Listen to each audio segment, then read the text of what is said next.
Olá pessoal, meu nome é Gustavo do Carmo, sou professor na modalidade de refrigeração e climatização. E nesse vídeo de hoje vamos falar sobre os componentes de uma condensadora. Logo de cara a gente consegue ver as carenagens, que protegem o equipamento, as carenagens laterais, frontal e superior, e ela protege o equipamento. Nesse caso aqui a gente também tem as tampas da válvula de serviço, protege as válvulas de serviço, e a tampa da borneira de interligação. Aqui, pessoal, a gente tem o chicote dos sensores da condensadora. Então, são três sensores, sensores da saída do condensador, entrada e sensor de entrada de temperatura do ar da condensadora. Essa é a borneira. Essa borneira é responsável pela interligação entre as unidades condensador e evaporador e a alimentação do equipamento, no caso. Então, a gente faz tudo isso aqui. Essa é a placa de controle, que tem a função de controlar a rotação do compressor, ligar e desligar motoventilador, válvula solenoide.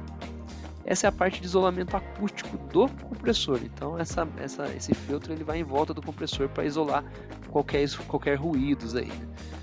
Daí, pessoal, a gente tem o ventilador do condensador, o motor no caso, e a hélice que vai acoplada nesse ventilador, e esse ventilador vai acoplado nesse suporte que está sustentado na unidade como um todo.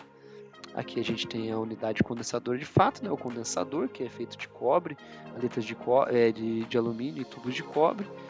E também temos aqui a válvula, no caso a válvula responsável pela reversão, porque essa é uma máquina, no caso quente-frio.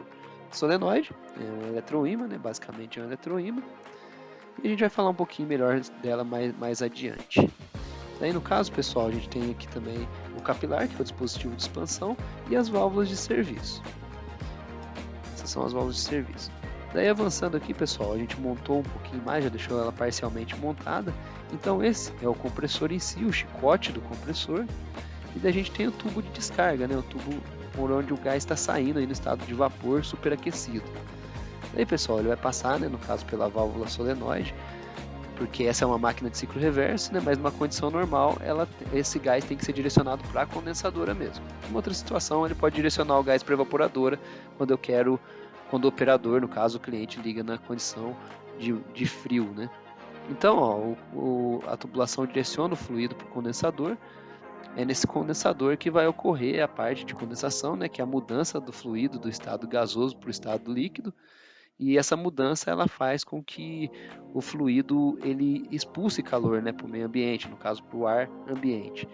E daí esse fluido vai voltar, mas antes a gente tem um ventilador também que vai ajudar a forçar o ar a passar pelas aletas aí do condensador. Então esse ventilador ele fica rodando aí, forçando o ar a passar da parte de trás para a parte da frente. Então ele entra resfriado e sai aquecido aí, já absorvendo calor. Esse é um capacitor do ventilador. Esse ventilador ele precisa de um capacitor permanente, e esse capacitor é responsável por ajudar aí o ventilador do condensador. Tem esses chicotes aqui, então aqui é o chicote dos sensores de temperatura, pessoal?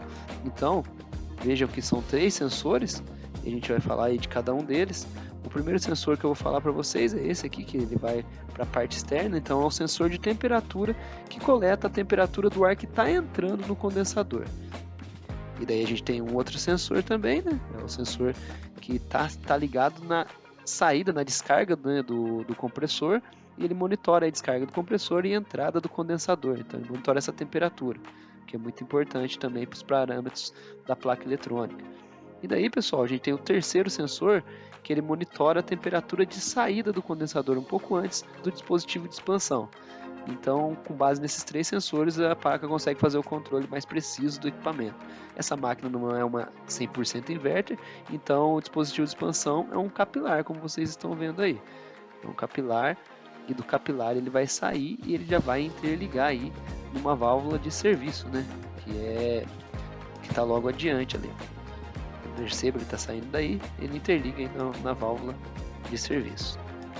Deixa eu tirar as tampinhas aqui para facilitar o entendimento. A gente acaba deixando com essas tampinhas aí para não entrar sujeira, não entrar nenhum contaminante. Então é importante sempre que o sistema está aberto que ele esteja tampado. Essa é a válvula de serviço que a gente chama de válvula de linha de líquido. A gente faz as conexões mecânicas nela, uma das conexões mecânicas, A gente vai fazer o flange, colocar a porca, e desse ponto ele vai para a unidade evaporadora, e quando ele voltar, ele volta para a linha que a gente chama de linha de vapor, que é o tubo mais grosso. Então também faz as conexões aí, flange, faz as conexões, teste de vazamento. Essas são as válvulas, ela volta então aí para a tubulação de retorno. Da tubulação de retorno ela passa mais uma vez, né, pela válvula solenoide de ciclo reverso e ela vai entrar na mufla, né? Essa mufla diminui a vibração. Bom, pessoal, aqui está já mais montado ainda e essa é a parte de isolamento acústico. A gente está com a placa eletrônica e aqui é a parte de isolamento acústico, tá vendo? Então diminui bastante a vibração do compressor. Bom, agora nesse caso ela está praticamente toda montada, né? Eu só deixei sem as tampas da válvula de serviço e da válvula e dos bornes elétricos. Então pode perceber aí, ó, que está totalmente montada a carenagem superior, a frontal, né? As carenagens laterais. E daí, pessoal, um ponto interessante dessa máquina aqui é as informações que ela contém aí no adesivo da tampa das válvulas. Então vocês podem perceber que ela tem tensão nominal, tensão de alimentação, máxima e mínima, capacidade do equipamento, a corrente nominal, classificação, peso líquido, fluido refrigerante, a carga de fluido e as pressões máximas e mínimas, né, de sucção e descarga. Então são informações pertinentes. Ainda nessa tampinha, pessoal, a gente consegue encontrar do lado interno um diagrama básico, um diagrama elétrico simplificado do equipamento. Daí aqui, pessoal, vamos mostrar um pouquinho da borneira, né? A gente tem a tampa de proteção da borneira para não entrar água e a gente tem aqui os conectores. Então tem vários terminais. Percebam que aqui a gente tem a alimentação, né? O LN, o aterramento, que é na própria carcaça, e percebam que o LN faz um jumper com um L e 2N, né? Porque no caso é os cabos que vão alimentar a evaporadora e o S é o sinal. Então é bem interessante, esse é um pouquinho da máquina. Bom, pessoal, espero que vocês tenham gostado do vídeo, muito obrigado por assistir.